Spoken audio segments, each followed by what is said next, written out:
Things you think are true, but aren't. Transmitter 42.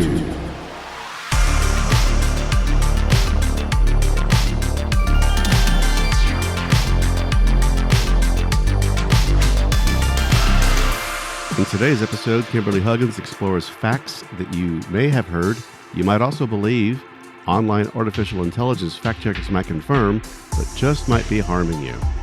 In today's busy world, we are awash in a constant flow of information to include items related to our health. What we eat, what medicines we take, and what habits we execute all play a role in our well-being. Where conflicting information collides, we have to parse out what is true. Let's learn some tips. Please welcome Kimberley Huggins.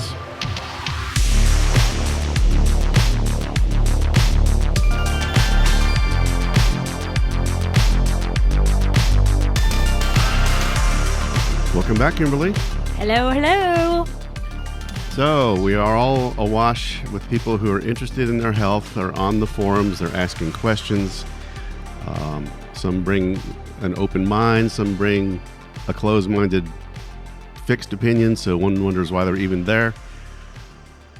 Let's go over some various things that you have found that don't necessarily jive with reality. Okay, before I get started in all this, I just want to say that this is meant to spark a moment of curiosity in your brain. That's my goal. What we're going to talk about today is not medical advice, okay? You are responsible for following out and actually digging up the research because it's out there. I mean, I don't know how the Hubs here wants to do the end of the podcast, but I can certainly point you in the right direction of doctors who think this way. So my point is there's evidence out there for everything we're going to talk about this evening. No, I'm not going to give you the actual paper site, the information, the actual bibliography of where you can find it. But it is out there. It might not be common knowledge, which we can talk about that in a minute, but it is out there. So, it pays to be self-educated and not close the door on things that may not be what your mother told you. Well, I would just like to say before I kind of had my health issues and kind of started down another path, I think, like most people, I thought all the wrong things. And I am perfectly more than happy to entertain, questions. But I just think a lot of people are now operating really on old information, propaganda, things that we just think they're so because we learned that at some point. And it's just that we know so much that isn't so. It truly is.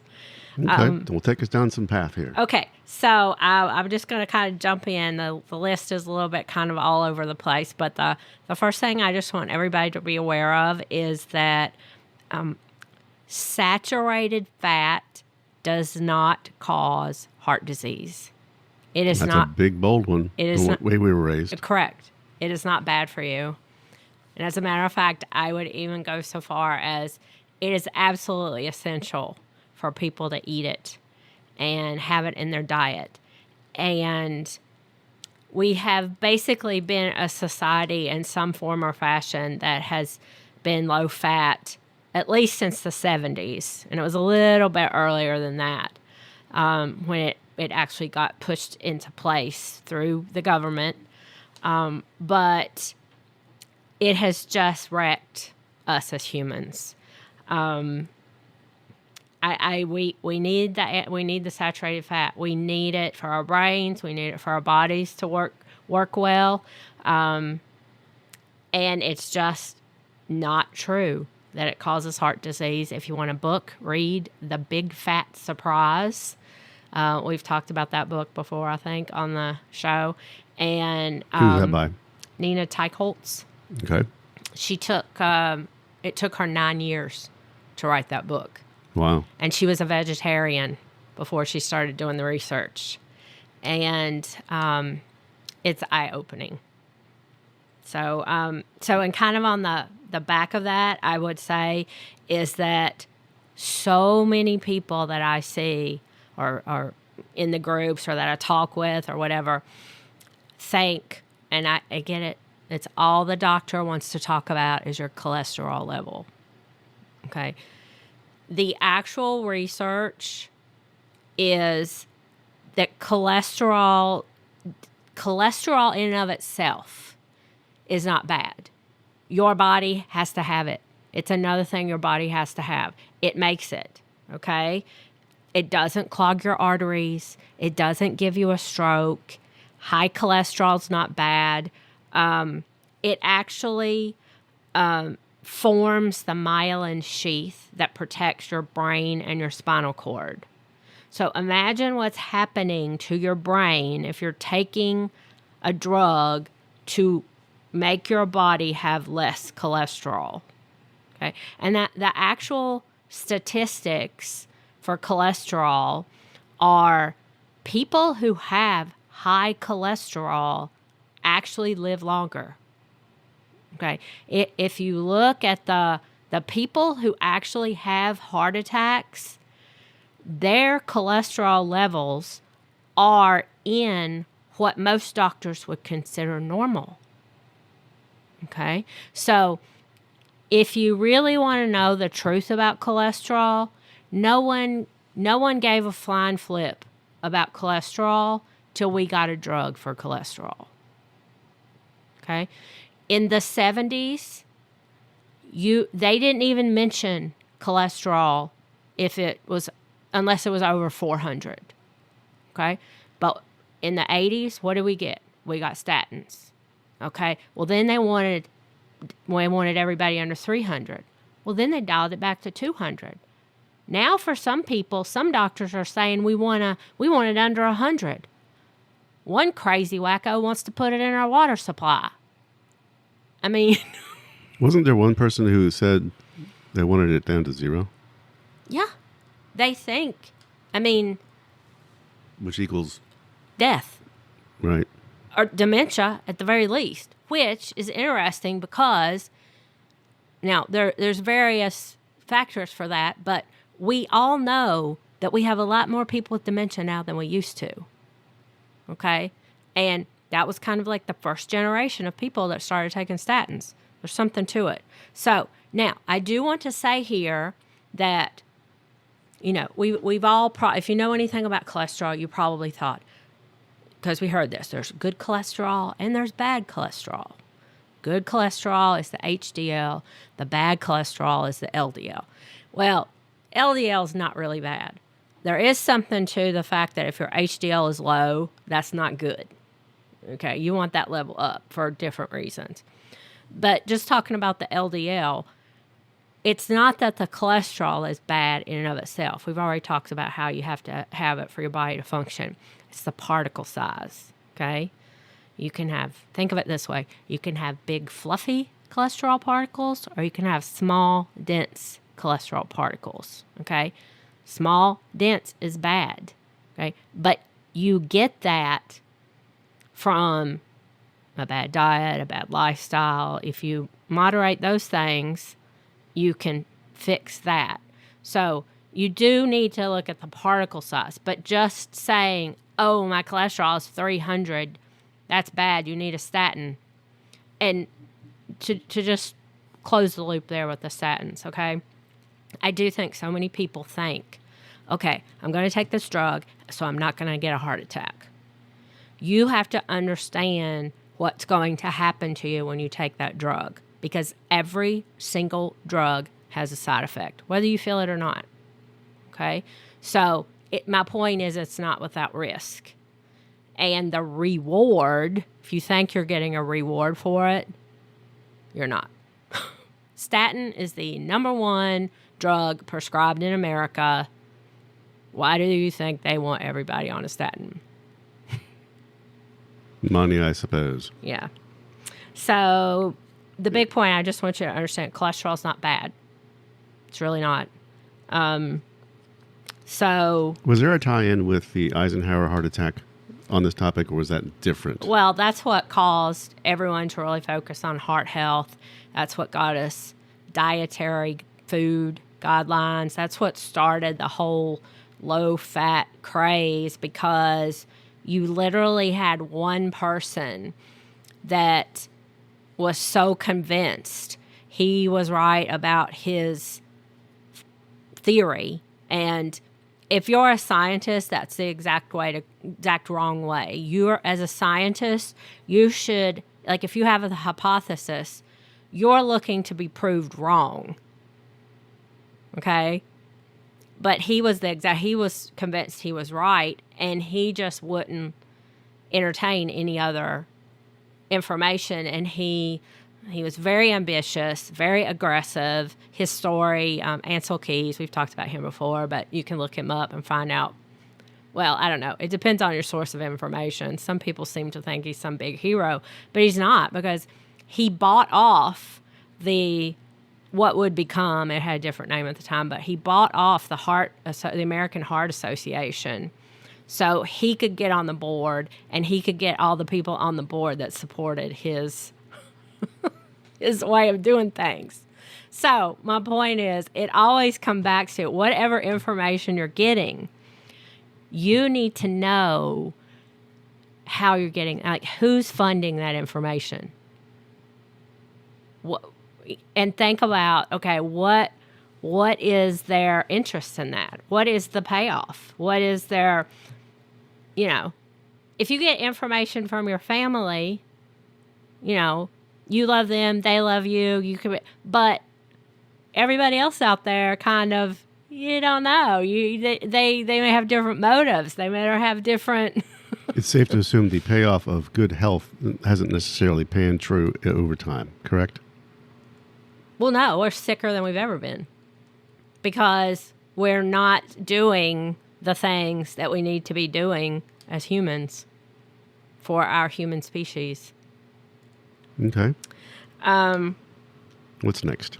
I would say kind of, I didn't have these in any order, but going back to the dietary guidelines, okay? If you're still, or ever were, okay, if you're still following them, the dietary guidelines are to make people sick and fat. Now, it may not have started that way, but that's what's happened. Okay. We've had a generation of it. It came, I think it was birthed in 1971. Okay. And it's been tweaked over the years and some stuff done to it. But grain at the base has been pretty much consistent. And right? that's carbs all, at the base, basically. And that all comes from money. I mean, a lot of it feeds into our consumer culture.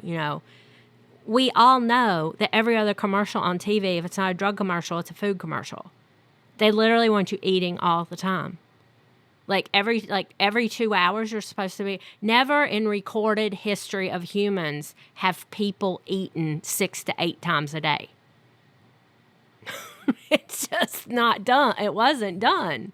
And now that we're eating that much, and then what we are eating on top of that, it's too much for the human species. So to piggyback off of that, we've all heard breakfast is the most important meal of the day. False. That's marketing. That was developed in probably the 20s, the 30s. It was how they marketed cereal. Cereal was not a thing in America. I mean, I know that sounds like sacrilege because we all grew up with cereal. It's just, cereal is American. Everybody wants to eat their cereal. But nobody really ate cereal before the 30s. Maybe even the 40s. It was all a marketing scheme, plan, whatever you want to call it. Marketing plan. I never paid much attention to my grandparents who were born in the previous 2 centuries ago now. What they had for breakfast.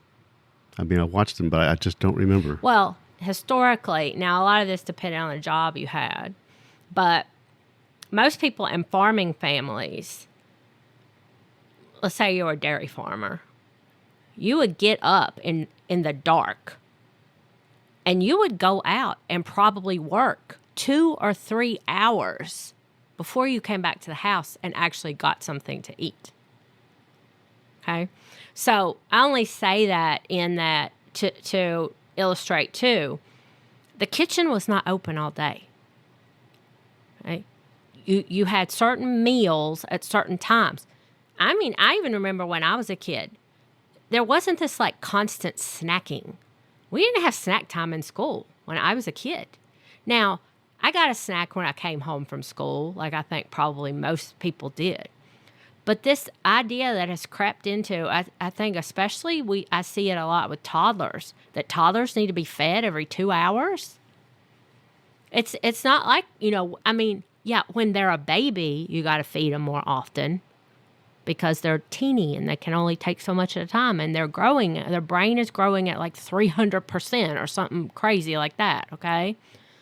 But actual humans, even kids, they don't need to eat all the time. So that would be, and I would say that actually the less meals, the better. Especially if you have a health issue. If you are metabolically broken, I'm specifically talking about diabetes here. Okay.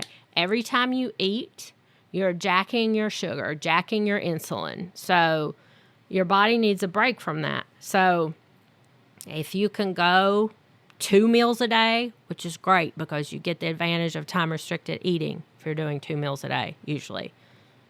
That's great for diabetics. You're not going to starve if you miss a meal. You're not going to have starvation response. It's not going to make you fat because you skipped a meal. That's not how it works, even though we've all been told that. It's not true. Okay? We've also, talking about snacks again, we've been told, well, snacks keep your metabolism up. No, they're just spiking your insulin. You don't need to eat to keep your metabolism up. As a matter of fact, your metabolism would be better off if you gave it a break and it didn't have to deal with digestion all the time. Digestion is one of the most taxing things on the body. It needs a break. Give it a break. That's also why you shouldn't eat late, but that's another podcast. If you're diabetic, now I'm not talking about people who are hypoglycemic. People who are hypoglycemic have to worry about blood sugar crashing. They may have to eat every 3 hours or whatever to keep their blood sugar up and constant because it's defective. Okay? It's not the same system if you're not hypoglycemic. You don't need to eat to keep your blood sugar constant because that's not what it's doing. Every time you eat, you're spiking it. It's not staying constant. Let's see. 5 servings of fruit is healthy. Smoothies are healthy. No. Smoothie is just like having fruit juice. It's an instant jack to your system. I mean, the thing about smoothies, I don't think you need fiber, but if you understand, like, if you're eating a smoothie, you're eating the fruit with no benefit of the fiber to slow down it hitting your system. So, jacking your insulin. Fruit is a sugar bomb. If you're diabetic, I know we've all been told fruit is healthy, fruit is healthy, fruit is healthy, but fructose in the body is treated like alcohol by the liver. The liver is the only thing in your body that can metabolize fructose. It goes straight to your liver and is handled just like alcohol. It's meant, the way it's designed is for you to eat a lot of it because you used to eat fruit a month before it went into the winter. And you had to have some extra pounds to hold you over. But we don't do that anymore. We eat fruit every day. We get up every morning, we drink a glass of orange juice, which is 15 oranges because there's no fiber in it. So the fructose goes to the liver, and the liver does what with it? Well, the liver metabolizes it. And so if you're a healthier person, let's say you're our son, who still looks great even though he's not playing football anymore because he stays in the gym and he's got muscles and all that. Okay, it can store it in your muscles. It's glycogen. If you don't It converts it to a sugar that can be used by the body. store for the energy. or storing Right. it. So if you don't, and this is another reason why you need to stay in the gym and why you need muscle mass, okay? Because if you don't have any of that, and even if you do have it, if it's too much, your body's just going to turn it to fat. Because your body is a fat storing machine. I mean, that's what it does. And because it's trying to keep you from starving to death. But we are not in danger of starving. We're eating ourselves to death at this point in history. So another, just kind of like on that. Now this is going to be controversial, but I'm going there. It's the name of the game here. So we're all told whole grains are good for you. They're not. I say that fully knowing that people are screaming because they love their toast, they love their sourdough bread. I love it. Okay? I'm one of them. But the history, and I totally get, humans have eaten bread for tens of thousands of years. Okay? It's one of the first things they came up with.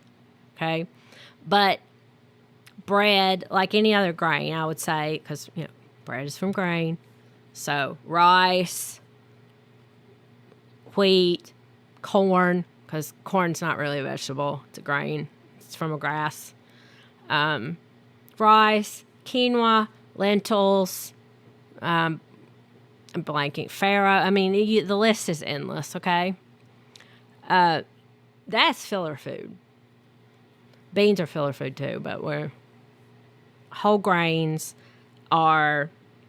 we can eat them, but the human species, our gut is not designed to digest the gliadin protein that is in grains, okay? Now, that manifests itself in various different ways in humans. One of the biggest problems we have with it right now is we've sprayed glyphosate on everything for about at least 30 years now. At least 30 years now. So that's a poisoning problem. But the protein that I'm talking about, our guts really don't like it. Some people are more sensitive than others. But what's interesting about this particular protein is it actually stimulates hunger in your body. So it makes you eat more. And it's really almost like and it's why when you eat bread, you're just like, oh, it's so good. Because it's like heroin. Like that's how it performs in your body. So my point in saying all that is the human species is not really supposed to be eating grains. I know you don't want to hear that. I know this sounds crazy, psycho. Probably every doctor you'll go to, oh, complex carbs are good for you. Just eat your whole grains. Okay, but it's making us sick. And they're reading from a script. They are. And I will also say, too, I mean, it's like if you're a super healthy person, okay, like our son is, okay, you're young, you're healthy, okay, you're going to eat it and you're like, you're not going to see what the big deal is. But the point is eating this way over time is what is making us sick. When people had bread and they ate 2 or 3 times a day, and maybe that's all they had to eat, it's a little bit different outcome when you're exposed to an extreme amount of it all the time, multiple times a day, over a long period. And I would just say, if you go back and look at history too, all of these items, rice, wheat, corn, these were fed to the worker population, the slaves of most cultures, okay? The aristocracy or the, what would be another word? Whoever, the controlling, ruling members of society, okay, they didn't eat like that. They ate different things. Now, I'm not saying none of them never ate bread, but they had access to a lot more nutrient-dense foods than the peasants did or the slaves did, or, And I'm not just talking about European society. I'm talking about every society that has ever existed on planet Earth. There's a hierarchy, and the peasants and the slaves don't eat the same food as the ruling class. Now, America is not really defined by a class structure, okay? But we do all know there are levels. I mean, let's face it. If you've paid any attention to what they eat when they meet in Davos at the World Economic Forum, they're not eating oatmeal. They're not eating pinto beans. They're not eating a bowl of rice. They're dining on the finest animal products that can be found. Kobe this, lobster that, right? Foie gras, yes. Foie gras, duck or something? Is that goose, liver? Goose liver pate. Yeah, they can have that. They're not going to be not eating meat in 2030, which is their goal for all of us. It's literally printed in their plan. There's a reason they don't want us eating meat and they don't want us drinking milk. There's a reason. So back to the wheat again. The other thing I would say why you should think about it is, I was talking about the little protein. So that actually, over time, you develop intestinal permeability.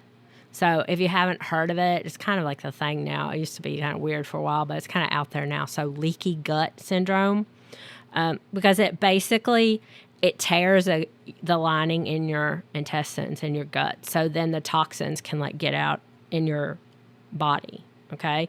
And back to we're eating so much of this. 50% of American calories are from wheat. So it's a problem. So my other kind of super controversial would be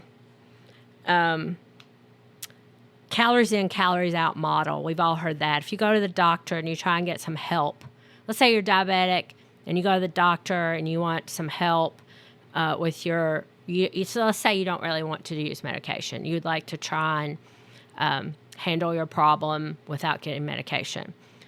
Most of the time, a doctor will look at you and he'll either say exercise or he'll say eat less, move more. That seems to be the standard. Typical energy count, calories in, calories out. And so that's my point. Calories in, calories out is a fallacy for the human body because it's not a closed system. We were taught that. We're taught that it operates like a furnace. Okay? That's a little bit too simplistic. We're certainly not saying if you don't have calories, you're going to be fine. Obviously, this is not extreme, but it's the kind of calories that you're talking about. Yeah, because calories are not equal, and in your body, it's not about the calories. It's about the chemistry. It's about whatever you eat, whatever you take into your body, what does it do in your body? Mm-hmm. Okay? And SECO actually ignores hormones and food quality and fat metabolism, and all those play a part. So it's not as simple as calories in, calories out. What's next before we go into break? Just go ahead and introduce it to us. Last thing on my list is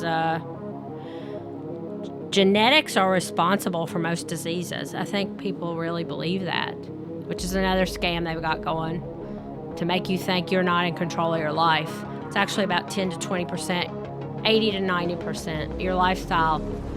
Okay, we'll get to that when we come back from break.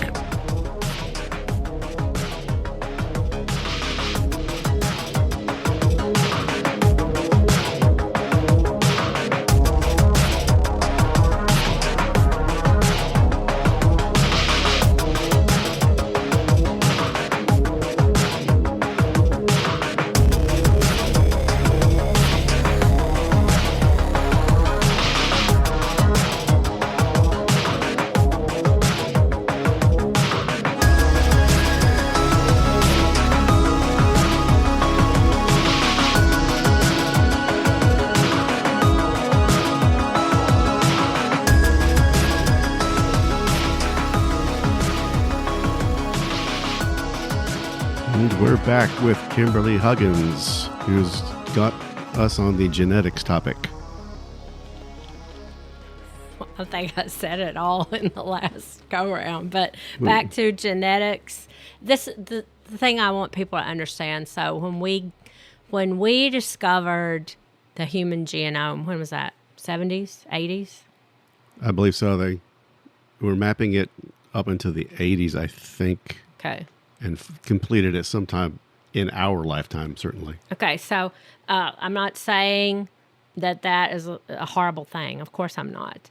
And as a matter of fact, if you're interested, I think there's a lot of benefit in getting a genetic test because everyone has your genes give you strengths and weaknesses. Okay, you might have a strength in something, a weakness in another, but it's of benefit to know that because depending on what your weakness might be, you might need to adjust your lifestyle. So, for instance, I have a weakness when it comes to detoxing. Okay, so I have to make sure that I'm doing certain things to kind of like help that along. I need some assistance. Okay, I have a strength in that I'm genetically predisposed to not have high cholesterol. And we've already discussed having high cholesterol isn't really bad. But my point is you can have good things, bad things, and it's kind of worth knowing. But the problem with discovering the genome and mapping it and all that is now it's being used to tell people that, well, your X condition is genetic. And so it's just the roll of the dice, just bad luck. There's nothing you can. Your dad had a heart attack, and your granddad had a heart attack. So, do you want to have a heart attack? Your mom was a diabetic, and your grandma was a diabetic. Well, that's because they ate crap.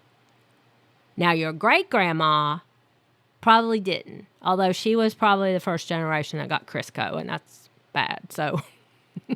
But she was still eating good. She was not eating a bunch of ultra-processed foods and, stopping at Chick-fil-A every day.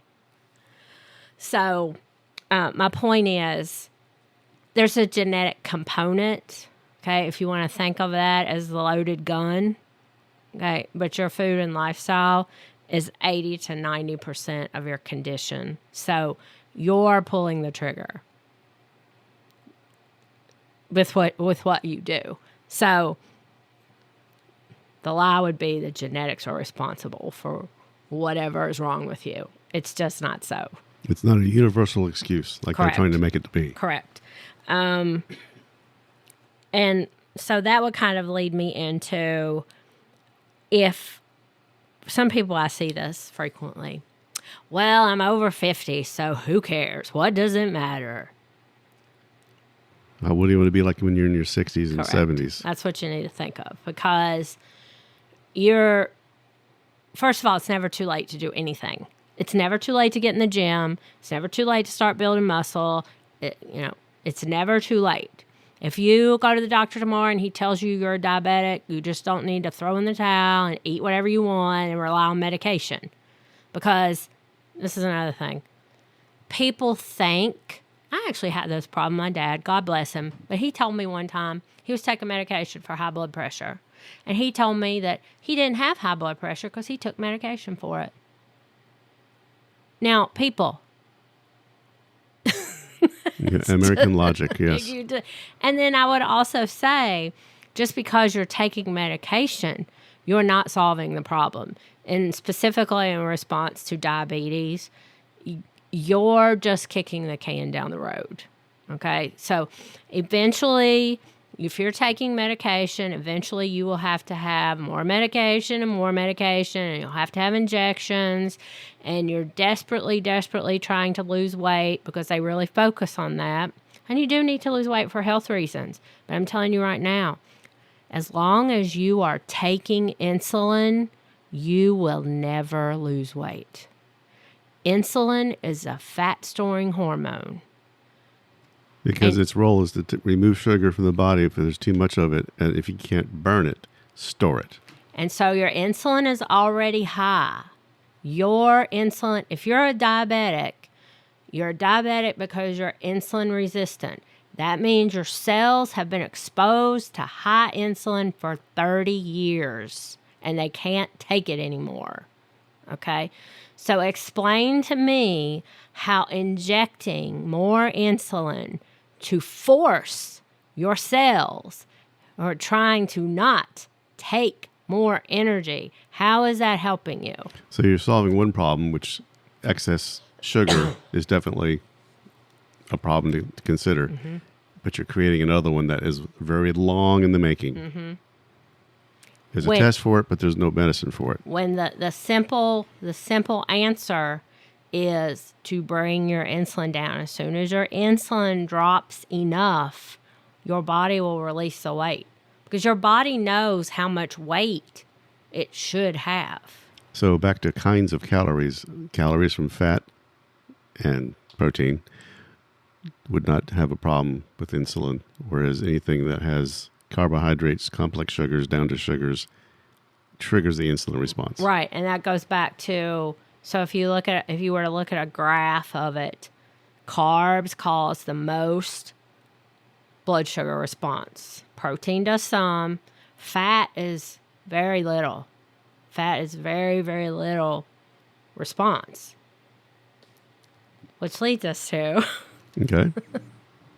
the next mind-blowing, controversial topic. Carbohydrates are not an essential macronutrient for the human species. They're just not. Now, we can eat them. We feel great when we eat them. We have that moment of, extreme pleasure because we ate the bread, we ate the ice cream, we ate the bowl of rice with butter on it, whatever. Okay? We all know carbs are comfort foods. Okay, that's because it behaves like a drug in your body. So, I'm not telling anyone to stop eating carbs, but I am telling you they're not essential for your body to function. If you never ate another carb in your entire life, you would be fine as long as you were eating your fat and your protein, because those are essential nutrients. So one of the AI responses on this particular topic, nutrient source, carbohydrate-rich foods, especially complex carbohydrates like whole grains, fruits, etc., provide important vitamins, minerals, and fiber. Forgetting about fiber for a moment, minerals and vitamins, you can get that from meat as well, correct? Right. And I would say that in and of itself, that isn't wrong. You can get, and I mean, this is my point. The human body is amazing. Okay, whether you believe we were created or evolved or some combination of the two, whatever. The human body is the original hybrid machine. We can burn sugar, glucose, okay, in our bodies. We can burn fat in our bodies, okay? And so you're saying, well, what I'm telling you is your body, well, let's back up a minute. Your body does have to have a certain amount of glucose for some cells in your body. There's some things in your brain that like glucose. Your blood cells have to have glucose, okay? But, newsflash, your liver, which is an amazing organ, by the way, it does some like 500 things in your body. It's absolutely amazing. But your liver, there's a process called gluconeogenesis. And if you do not take in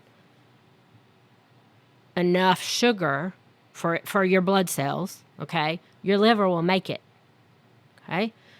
So there is zero requirement for dietary carbohydrates.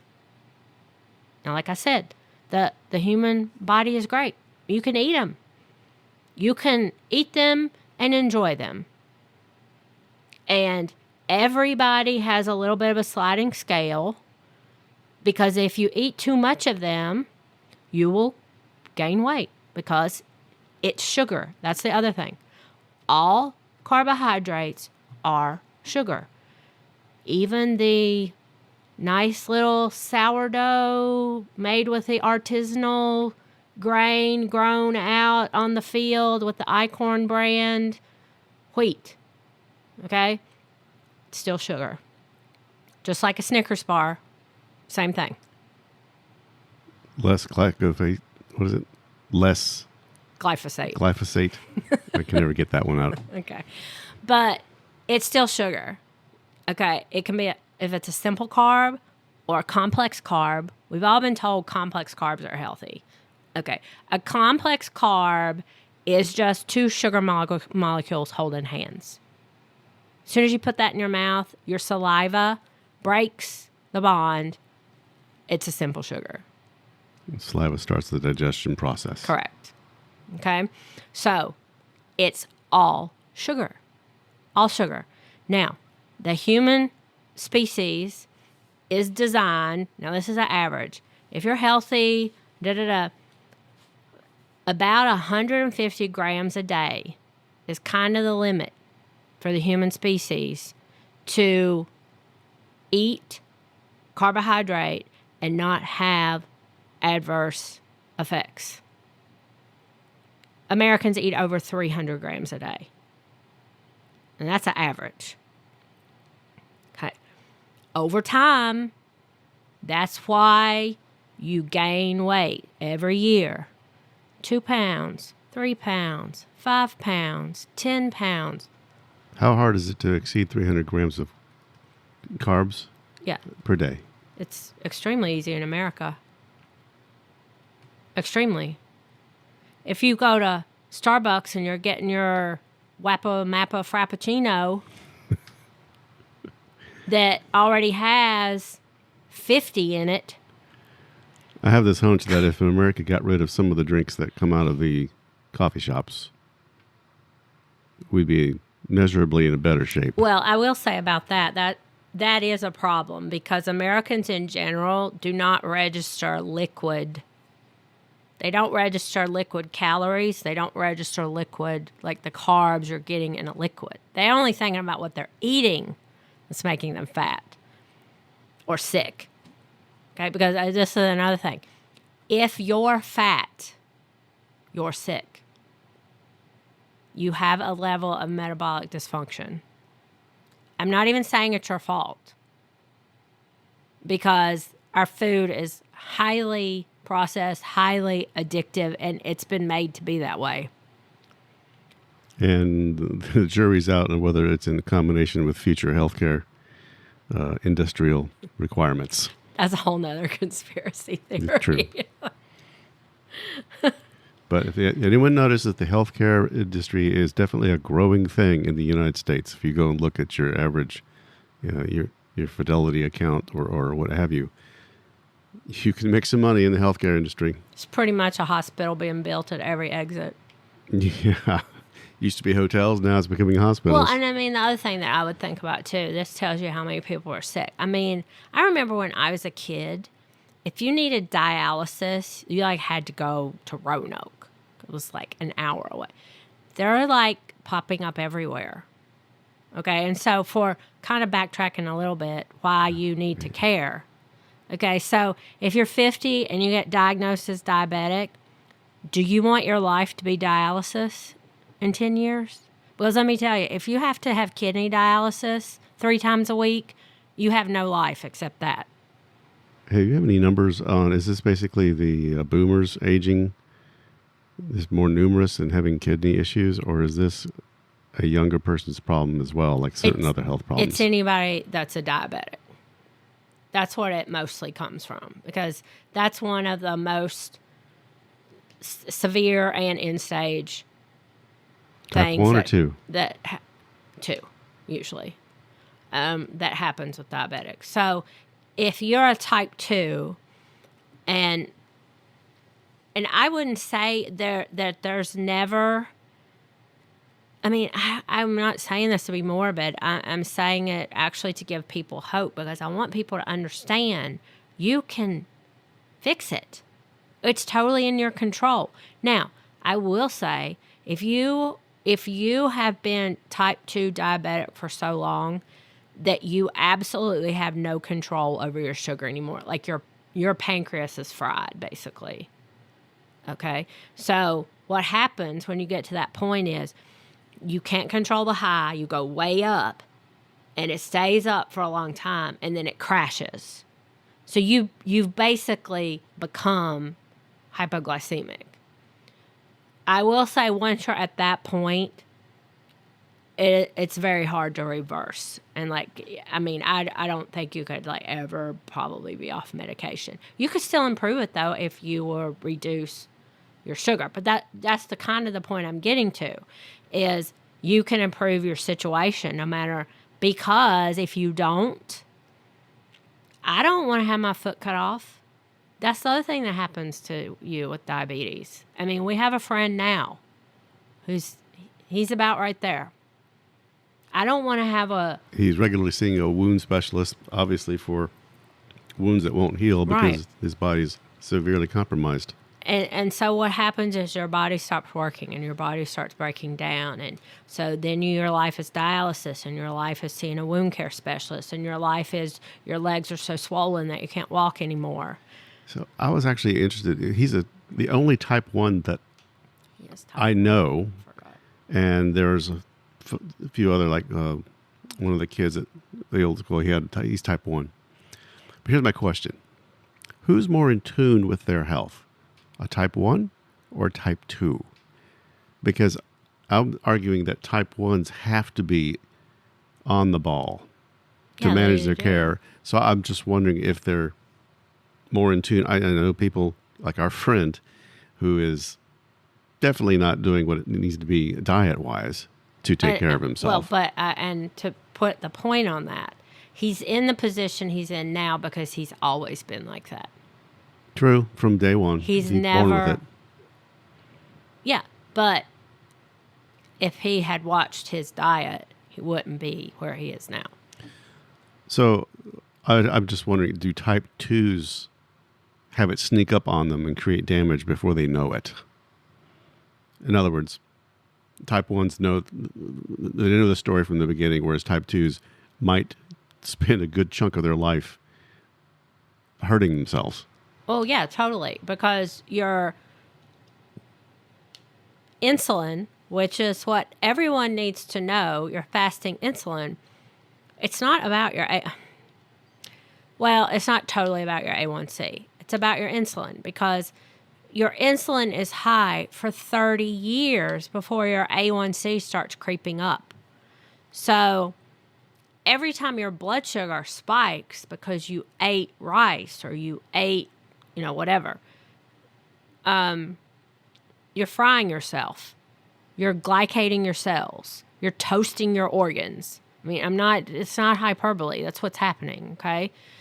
But, so that's happening. You don't know it. You just don't know it. And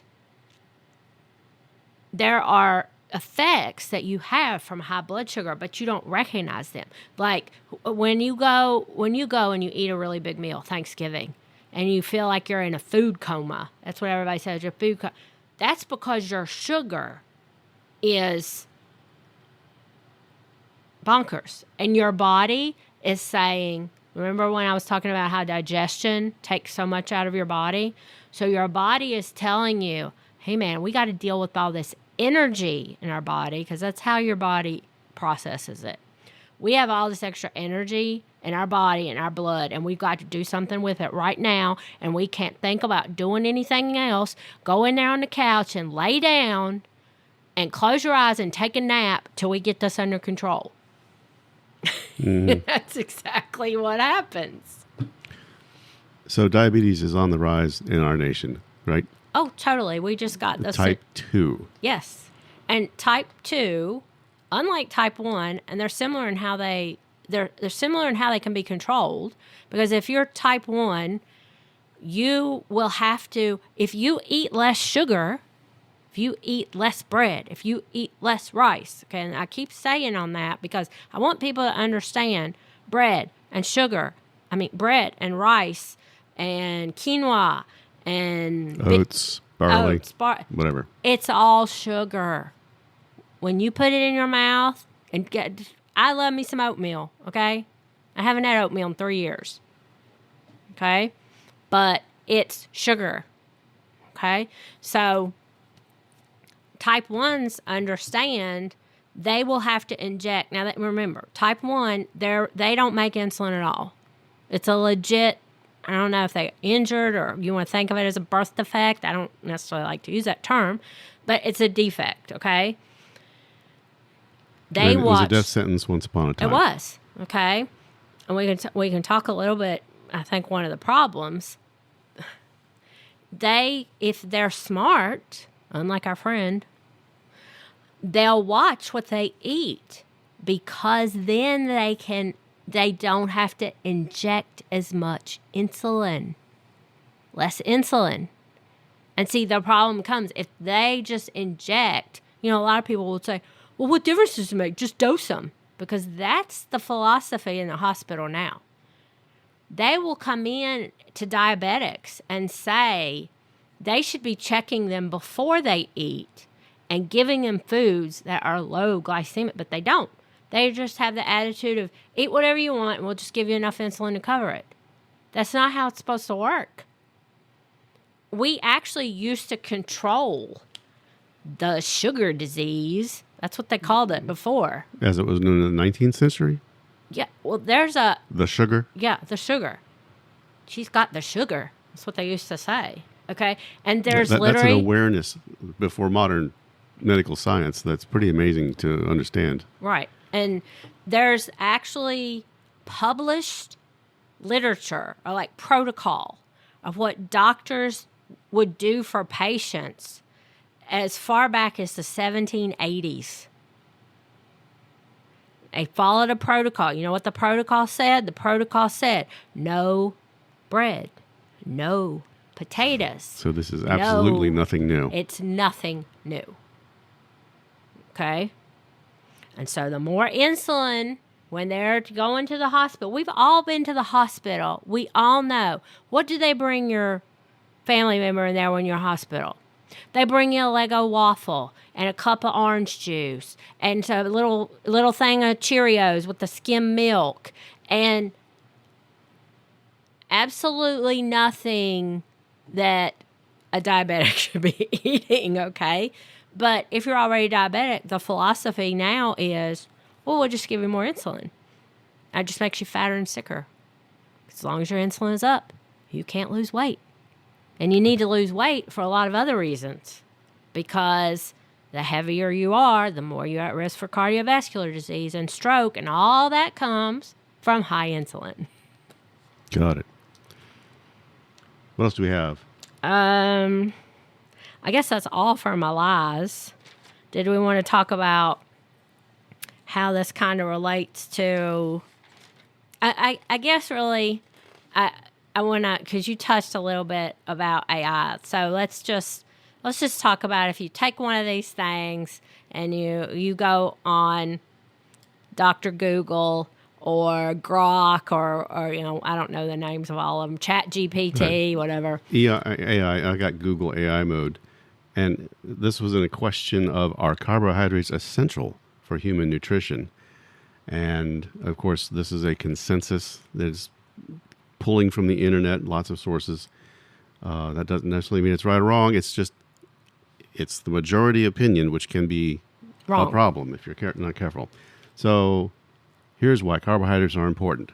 Primary energy source. Carbohydrates are the body's main source of fuel. Only if you eat them. Only if you eat them. They're broken down into glucose, which is the primary source of energy for cells, tissues, and organs, especially the brain. You had mentioned the brain before, that certain parts of your body got to have it. The liver can manufacture it from whatever you're eating. Correct. Okay. There's no dietary need for sugar. So my point in saying that is it's developed and they think, like we said, if you go on AI, it's going to tell you that this bunch of the stuff I just said now is bunk. It's going to tell you have to have carbs to have energy. okay, that you have to, that you're going to make yourself sick if you don't eat your carbs. Carbs is your brain food. I mean, the list just goes on and on and on. Now, I'm going to tell you how your body metabolizes things in your body. Okay, so if you drink alcohol, that is the first thing. Your body's like, red alert. We have alcohol in our body. We have to get rid of it. So if you sit down and you have a meal and you drink some alcohol, your body is working on the alcohol first thing, which is why if you're trying to lose weight, you should not be drinking, but that's a whole nother podcast. Okay? The next thing would be, and I'm just keeping it to kind of what we were talking about, carbs are the next thing. Okay? That is because it is not as stable of an energy source. It burns quicker. So it's like more energy. You need to think about that. It's more energy. Your body has to do something with it. It can't have it in your blood because it's like overload. Your body can only have 1 teaspoon of sugar in it at a time. And it makes the point here, again, about the brain. It requires a steady supply of glucose for cognitive function, memory, and concentration. That's all. Again, the liver will make that happen if you don't have glucose from another source. Right. And then this gets back to the hybrid.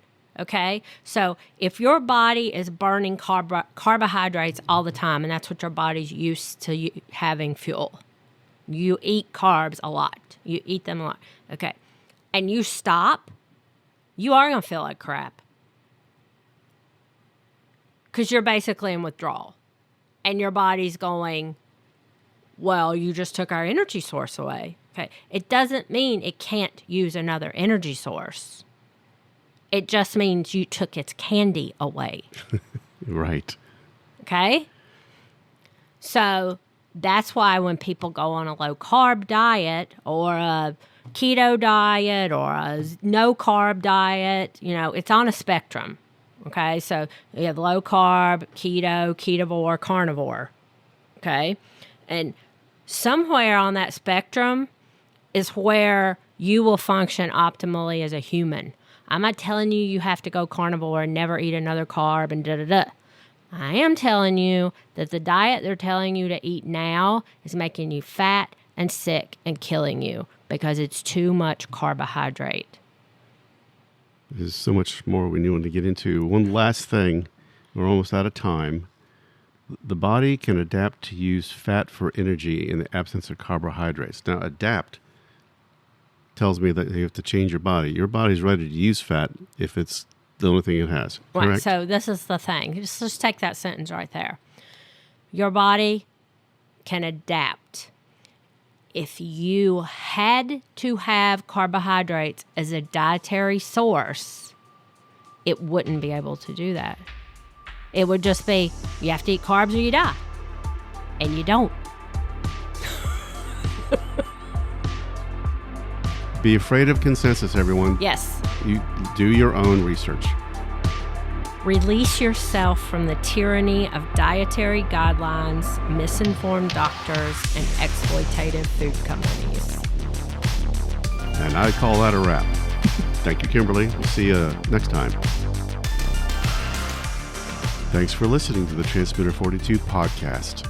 If you would like to send us feedback or suggestions, please email us at radioshow@t42.am or send a note via U.S. mail to Transmitter 42 LLC, P.O. Box 100, Remington, Virginia 22734. All our podcasts are available for your favorite player. Visit t42.am for our catalog. Transmitter 42.